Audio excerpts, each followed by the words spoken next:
평강이 있을지어다라는 제목으로 하나님 말씀 선포하도록 하겠습니다.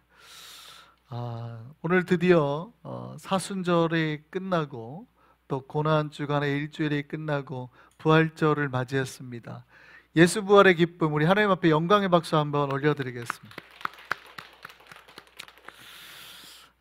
항상 느끼는 거지만 고난주간이 오면 정말 죽었다가 한번 살아나는 것 같아요. 정말 제가 금식을 못 하나 봐요. 정말 금식하면 죽을 것 같아요. 보통 때도 저녁 안 먹을 때가 많은데 이상하게 금식하면 왜 이리 힘든지 모르겠어요. 보통 때 저녁 안 먹을 때도 많거든요. 그러면 잘 배고픈지를 몰라요. 그냥 그러고 넘어가는데 금식하면 9시, 10시 되면 벌써 기운이 없고 힘도 없고 막 정말 쓰러질 것 같고 이래요. 정말 그 고난주간이 오면 정말 한번 딱 죽었다가 살아나는 같은 느낌이 듭니다. 그러니까 부활절이 오면 얼마나 기쁜지 모르겠어요. 야, 정말 살았구나 하는 생각이 듭니다. 부활의 생명이 우리 안에서 그렇게 정말 샘솟아서 우리 모두에게 능력되기를 소망합니다. 네. 주님 부활하셨어요. 얼마나 감사한지. 여러분, 예수 부활하셔서 주님 부활절에 부활하신 후에 뭐 하신 줄 아십니까? 예수님 부활하셔서 뭘 하셨을까요? 여러분, 예수님 부활하셔서 예수님 뭐 하고 계셨을까요? 무덤가에서 좀 쉬고 계셨을까요? 아니면 말씀하신 대로 갈릴리로 후딱 가셔가지고 거기 계셨을까요? 아니죠. 그렇죠. 예수님 부활하셔서 하신 게 뭐냐면 부활한 다음에 각 당신의 제자들, 당신의 사람들, 당신을 따라다녔던 무리 여인들을 찾아가셔서 만나셨어요. 무슨 얘기냐면 고난주간 동안에 거의 다 성도들이, 제자들이 다 마음도 힘들고 지쳐서 다 숨어 있었거든요. 도망가 있었거든요. 왜냐하면 예수님의 죽음이 그들에게는 공포였어요. 그러니까 다 흩어져 있었단 말이죠. 그러니 어떻게 해요? 예수께서 그들을 한 명 한 명 찾아가 주셔서 뭐해요? 위로하시고 또 말씀하시고 그들을 북돋아 주시고 내가 이렇게 다시 부활했다라는 것을 증언하신 거예요. 우리에게도 부활절에 이 역사가 일어나기를 바랍니다. 여러분, 일주일 동안 힘든 일도 많았고 사순절 가운데 고통스러운 일도 많았고 그럴 수 있어요. 정치도 어렵고, 그죠? 혼란하고 경제도 힘들고, 그죠? 여러 가지 우리 마음이 다 흔들렸을 수 있어요. 그런데 부활하신 예수가 한 명 한 명 찾아가셔서 위로하시고 격려하시고 힘주는 역사가 이 부활절에 일어나기를 소망합니다. 부활하신 예수가 하신 게 그거예요. 첫 번째 하신 게 가서 한 명 한 명 만나주셨다. 예수님 부활해서 처음에 만나준 여자가 누구예요? 막달라 마리아. 우리 교인들 확실히 제가 다른 교인들이랑 보면 그래도 우리 교회가 좀 성경 공부를 너무 안 하나 싶기도 한데 다른 교회와 비교해서 보면 그래도 수준이 굉장히 높아요. 다른 교인들은 굉장히 잘하실 것 같은데 생각보다 모르시더라고. 막달라 마리아 만났습니다. 왜냐하면 무덤가에 찾아왔잖아요. 그 무덤가에 왔는데 지금 어떻게 할지 몰라서 울고 있는 여인들은 떠나가고 혼자 남아서 울고 있는데 첫 번째 만나준 사람이 누구예요? 막달라 마리아를 만나가지고 그 여인에게 뭐라고 말해요? 나다.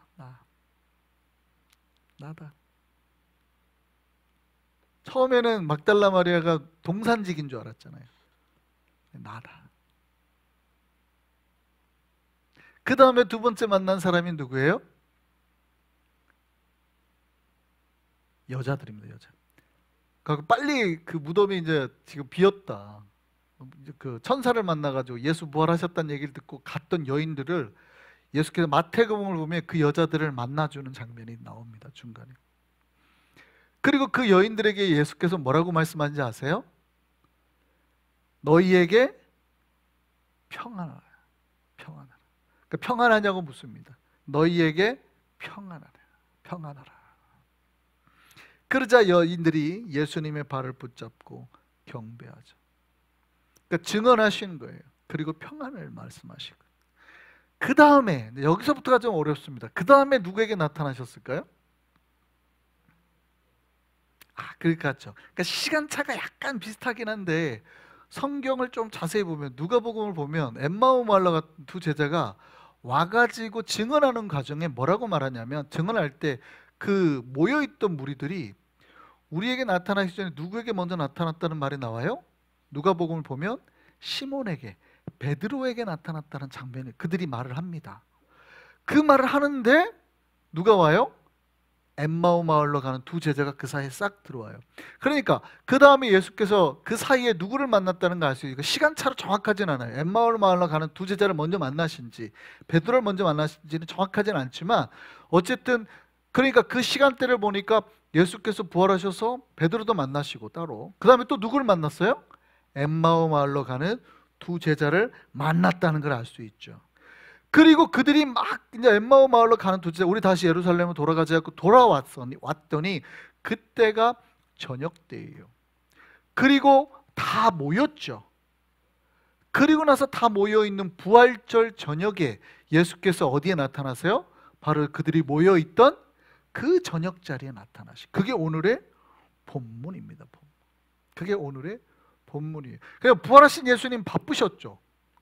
부활하신 예수님이 굉장히 바쁘셨어요. 여인들 일일이 만나주셨지, 베드로 가가지고 베드로 만나주셨지, 엠마오 마을로 가는 두 제자 만나셨지. 굉장히 바쁘셨단 말이에요. 특히 엠마오 마을로 두 제자는 같이 계속 걸어가시면서 이야기도 하고 막 이렇게 계속 해주셨단 말이죠. 그리고 이제 오늘 본문이에요. 부활하신 날 저녁에 예수께서 제자들을 찾아가셨습니다. 자, 이때 제자들의 상태는 어땠어요? 오늘 본문을 보니까 제자들의 상태가 어떻대요? 두려움 가운데, 무서웠어요. 그랬더니 뭐 했대요? 이 사람들이? 여러분, 두려움으로 나타나는, 여러분이 제일 먼저 하는 그 증상이 있어요. 무서우면 뭐부터 해요? 문부터 잠그죠. 예. 제가 아프리카에서 선교할 때 당시에 모이 대통령이었습니다. 모이 대통령이 20년간 대통령 할 때, 자, 20년 대통령 했다는 얘기는 뭐예요? 이 사람이 독재자였다. 독재자였다. 선거철이 되면 난리가 납니다. 우리가 그 아프리카 말로는 판가라 그러는데, 이렇게 생긴 칼, 그 농기구예요. 뭐 농사 지을 때 쓰는 이거 들고 집집마다 그냥 막 뛰어들어 난리가 나요. 그래서 거기에 사는 뭐 인도 사람들, 이런 사람들은 다 선거철이면 다 나가거든요. 선거 때문에 무서워서 뭐 어디를 그때 가지도 못하고 있었어요. 근데 그때 되면 뭐부터 할까요? 무서우면 문부터 잠굽니다. 그러니까 문을, 락을 밖에서 잠그는 게 아니라 안에서 잠그는 거예요. 매일 밤 잘 때 문을 한 4군데 이렇게 락을 하고 자거든요. 그러니까 우리가 말하는 이 열쇠, 진짜 열쇠고리 4개를 안에서 채우고 자요. 근데 그때는 무서우니까 더 많이 채우는 거예요. 아예 못 들어오게. 사실은 거기가 서양인들이, 선교사들이 사는 데니까 세큐리티 가드도 있어요. 총 들고 지키고 있는 데거든요. 그런데도 무서워요. 왜냐하면 문 열어놓으면 그냥 지나가던 애들이 막 들어와요. 그래서 개도 한 마리 키워야 되고 뭐 이렇게. 얘네들 이런 걸 들고 20명씩 들어오니까 뭐 20명씩 들어와요. 그 다 막 이렇게 휘두르고 가져가니까 사람들이 무서우면 뭐부터 해요? 문부터 잠근다. 오늘 본문에 그 얘기하죠. 제자들이 모여 있는데 두려워서 뭐부터 했다? 문부터 잠갔다. 다 못 들어오게 문부터 잠그고, 다 그 상황이란 얘기예요. 자, 그랬더니 이 엠마오 마을로 가던 두 제자가 찾아와서 예수님 만났다고 하는 거예요. 근데 그때 예수께서 오신 거예요. 문 막혀 있는 데를 뚫고 예수님이 나오신 겁니다. 여러분, 부활하신 예수는 뭐 하신 거예요? 당신의 사람들 버리지 아니하시고 일일이 찾아오셔서 그들을 위로하시고 상담하시고 그들에게 격려해 주셨음을 우리가 믿으셨으면 좋겠습니다. 우리에게도 똑같이 하실 거예요. 우리에게도 똑같이. 부활하신 예수가 여러분 각자의 마음속에 찾아오셔서 두려워하고 걱정하고 뭔가 참 걱정거리들이 많아요. 지금 정치적으로도 굉장히 코너에 몰려 있단 말이죠. 여차 잡히면 이게 반역죄로 처형당할 수도 있는 그런 상태. 얼마나 무섭겠어요. 근데 예수님이 찾아오셔서 말씀하시고, 근데 예수께서 찾아오셔서 하신 말씀 첫 번째가 뭡니까? 그 사람들에게 너희에게 뭐가 있으라? 평강이 있으라. 할렐루야. 우리에게도 평강이 있기를 소망합니다. 예. 여러분, 저는 그렇게 생각하셨어요. 저는 우리가 고난 주간에도 쭉 저희가 마가복음 이렇게 쭉 그 강해를 했지만, 예수님을 성경을 우리가 막연히 들은 사람들은 그 막연한 뭔가 있어요. 하나님은 사랑이다 그러니까 예수님은 잘못해도 맨날 호통도 안 치고 뭐 이러는 줄 아는데, 성경 우리가 쭉 강해를 해보면 알지만 예수님은 어떻다 그랬어요? 제가 굉장히 성격이 세시다고 말했죠. 그러니까 굉장히 성격이 아주 세십니다, 예수님은. 그러니까 화 나면 어떻게 해요? 성전 가가지고 다 뒤집어 엎어버리죠.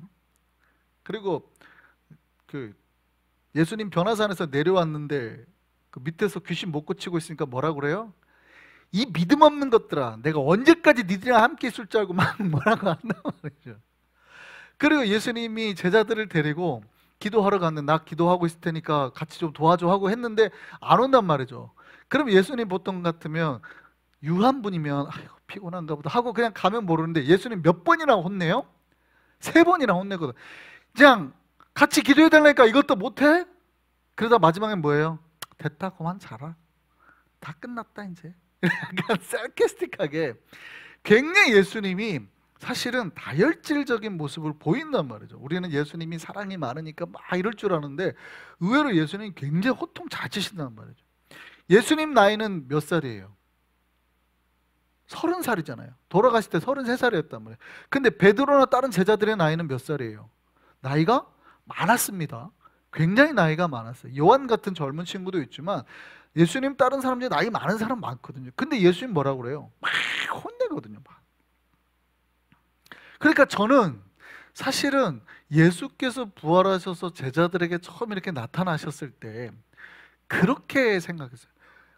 베드로가 뭐예요? 분명히 예수님께서 너 오늘 밤 닭 2번 울기 전에 3번 나를 부인할 거야. 근데 베드로가 그때 뭘 했어요? 발끈했거든요. 그럴 일 없습니다. 나를 어떻게 알고.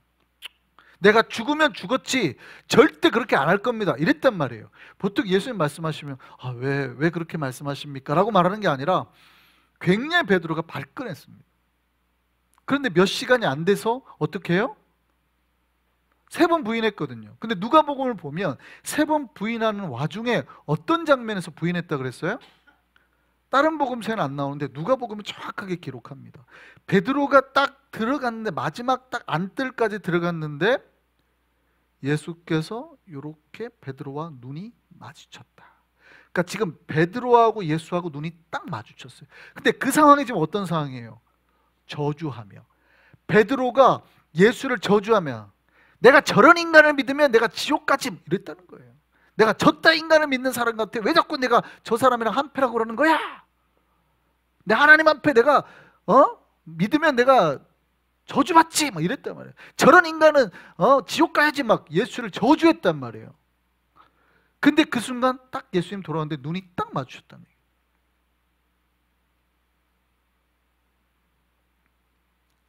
여러분, 지금 베드로의 심정이 어떨까요? 그러니까 저는 딱 처음 예수께서 부활하셔가지고 만났을 때 굉장히 혼낼 줄 알았습니다. 이것들 내 말 안 듣더니 내가 사흘 만에 부활한다고 했어, 안 했어? 내가 3번이나 얘기했잖아. 한 놈도 안 믿고 다 도망가 이것들? 하고 혼낼 줄 알았어요. 근데 예수께서 뭐 하셨어요? 평강이 너에게 있을지. 할렐루야. 위로하셨습니다. 그들의 약한 마음, 두려워하는 마음, 떨리는 마음 다 주께서 이해하시고 위로하셨어요. 너에게 평강이 있을지어다. 그러니까 제자들이 혹시 예수님 그럼 안 죽고 있었던 거 아니에요? 페이크 아니에요? 페이크? 그럴까 봐 예수께서 어떻게 해요? 손도 보여주고 찔린 옆구리도 보여주고 다 만져보라. 그러니까 진짜 예수가 부활했다라는 거를 제자들이 다 본 거예요. 그 다음에 예수께서 또 한 말씀 하십니다. 그 다음에 또 뭐라고 그래요? 그러니 이제 다시 너에게 뭐가 있어라? 평강이 있어라. 할렐루야. 주님께서 지금 몇 번 위로하세요? 여인들을 만나서도 너에게 평강이 있어라. 지금 제자들을 찾아서 계속 예수께서 하신 말씀이 뭐예요? 평강이 있어라. 평강이 있어라. 우리에게 평강이 있기를 소망합니다. 혹시 이번 고난주간에 새벽 기도에 못 나와가지고 저한테 미안해가지고 막 주님 앞에 이러시는 분들, 평강이 있기를 소망합니다. 내년에는 나오시면 되죠. 할렐루야. 네. 놀라운 거는 주께서 지금 막 나를 책망할 줄 알았어요. 왜냐면 내가 잘못한 게 너무 많고, 예수님 부인하고 저주하고 다 도망가고, 마가는 빨가벗고 도망갔다는, 이것만 담요 하나 홀치고 대충 도망갔단 말이에요. 다 배신하고 이랬단 말이에요. 그러니까 지금 제자들도 막 죄송하고 미안하고 막 실패감, 좌절감, 우리 다 죽었어. 이제 우리가 혁명해가지고 이길 줄 알았는데 혁명에 밀려가지고 막 이러고 있어가지고 완전히 다 끝날 줄 알았는데, 예수께서 거기 오셔가지고 뭐예요? 걱정하지 말아라. 너희에게 평강이 있을지어다. 이제 새롭게 시작하는 거예요. 새롭게 시작. 할렐루야. 예수는 뭘 꿈꾸셨어요? 이 땅에 오셔서 꿈꿨던 나라가 뭐예요? 하나님의 나라. 근데 제자들은 뭘 꿈꿨어요? 이 땅의 나라. 그러니까 이 땅의 나라를 꿈꿨던 제자들의 마음을 다 무너뜨리시고 이제 새롭게 뭐예요? 신앙의 나라, 하나님의 나라를 다시 세우시는 거죠. 할렐루야. 이것에 대한 새로운 시작인 거예요. 이런. 그러니까 예수께서 그 다음에 뭐예요? 부르시면서 뭘 받아라? 성령 받아라. 이제 제대로 된 시작이다. 너희들이 꿈꿨던 정치나 권력의 세상이 아니라 진짜 믿음의 세상이 이제부터 시작된다. 너희가 이제 뭘 받아라? 성령 받아라. 그 다음에 예수께서 이렇게 말해요.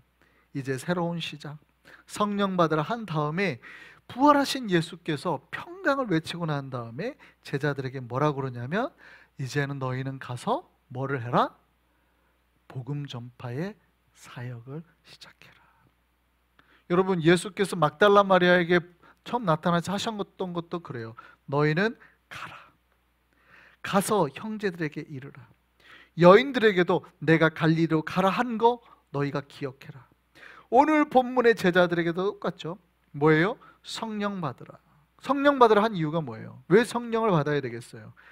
그걸 통해서 주님께서 뭐라 그래요? 내가 너희를 이제 보낸다는 거예요. 복음 사역에서 보낸다. 가서 이제 너희가 뭐 해라? 죄사함의 역사를, 구원의 역사를 이뤄내라는. 우리가 부활하신 예수 그리스도를 만났다면 첫 번째 뭐가 있어야 돼요? 평강이 있기를 소망합니다. 이거는 우리에게 우리의 감정적으로 우리가 느껴야 될 거예요. 부활하신 예수를 만나고 첫 번째 느껴야 될 감정은 평강이에요. 이 두려움, 근심, 걱정을 내려놓는 평강이 첫 번째 우리에게 있기를 바랍니다. 두 번째, 그러면 주님께서 우리에게 요구하시는 게 있는데 그게 뭐냐면 사명입니다. 너희가 부활하신 예수를 만났다면 이제 가서 뭐를 해라? 그 예수를 증거하고 죄 지어서 불안한 사람들에게 구원을 선포하고. 이건 굉장히 중요한 거예요. 여러분, 사도행전을 보면 제자가 한 명이 죽잖아요. 그렇죠? 12제자 중에 한 명이 죽잖아요. 누가 죽었어요? 12제자 중에 한 명이 죽었잖아요. 누가 죽었어요? 가룟 유다가 죽었지. 가룟 유다가 죽었잖아요. 지금 사도행전을 보면 가룟 유다가 죽었기 때문에 한 명을 충원해가지고 제자를 뽑는 장면이 나옵니다. 그래서 한 명을 더 뽑는데 그 제자를 뽑는 조건이 있어요. 조건. 그 조건이 뭔지 아세요? 예수의 제자가 되려면 이 조건이 감당돼야 된다라고 교회에서 딱 정한 조건이 있어요. 그게 뭐예요? 예수의 부활을 증언할 자. 이게 조건이에요. 여러분, 우리가 예수의 제자가 되고 예수의 사람이 될 때 조건이 뭐냐면 평생 우리가 뭐 하겠다라고 주님 앞에 사인하는 거예요. 부활하신 예수 그리스도를 내가 증거하겠다. 내가 부활하신 예수의 증인으로 살겠다. 여러분, 우리가 부활하신 예수를 만났다면 평생 다니면서 예수가 나의 주인이요, 예수가 나의 구세주요, 이거를 증거할 수 있는 저와 여러분 되기를 소망합니다. 이거예요. 부활하신 예수가 우리에게 두 가지 하셨다는 거예요. 첫 번째, 우리에게 뭐가 있어라? 평강이 있어라. 두 번째 뭐예요? 너희는 나아가서 뭘 전파하라? 복음을 전파하라. 우리 한성교회가 이 부활하신 예수를 만나고 우리 안에 이 두 가지 역사가, 평강과 복음의 역사가 일어나기를 소망합니다. 기도하겠습니다.